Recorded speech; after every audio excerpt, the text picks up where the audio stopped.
President of Ghana, Nana Akufo-Addo, says he is hoping to strengthen the relationship with the African diaspora of the New World.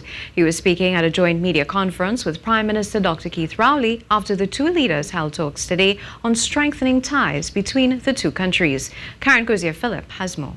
To be the guest of his Prime Minister. President Akufo-Addo said Ghanaians have always seen themselves as owing a special responsibility to Africans in the diaspora.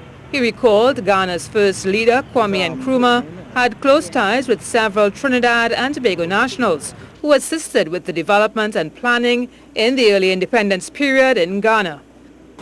I refer here to the Marxist historian, C.L.R. James, to the journalist George Padmore, who was one of Kwame Nkrumah's closest aides and who has a library named after him in Accra, and to the eminent economist Sir William Arthur Lewis.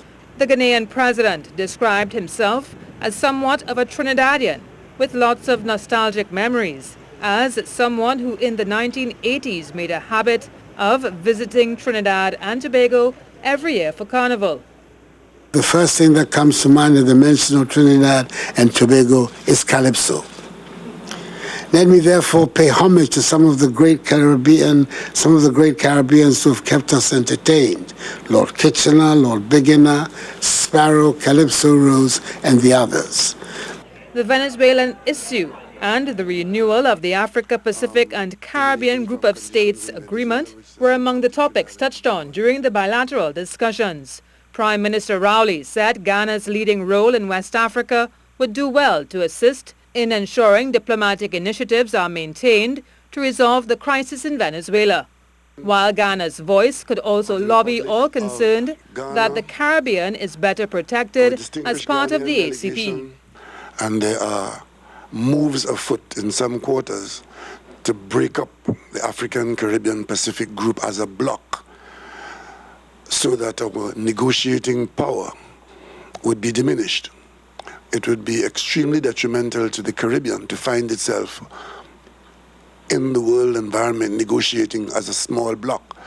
Discussions between the two leaders also centered around cooperation in the areas of energy, health, finance, education, tourism and culture. Cozier Phillip, TTT.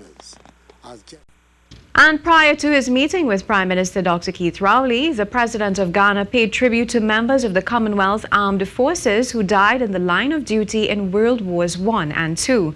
At the wreath-laying ceremony held at the Memorial Park in Port of Spain, Minister of National Security and Communications Stuart Young and the Ghanaian President were greeted by students from Holy Name Convent. The wreath-laying is traditionally done on Remembrance Day. However, it is also done by all visiting heads of state. Following the ceremony, the Ghanaian head of state paid a courtesy call on President Paul Weeks at the President's cottage. There, President Akufo-Addo signed the visitor's book and presented President Weeks with a gift.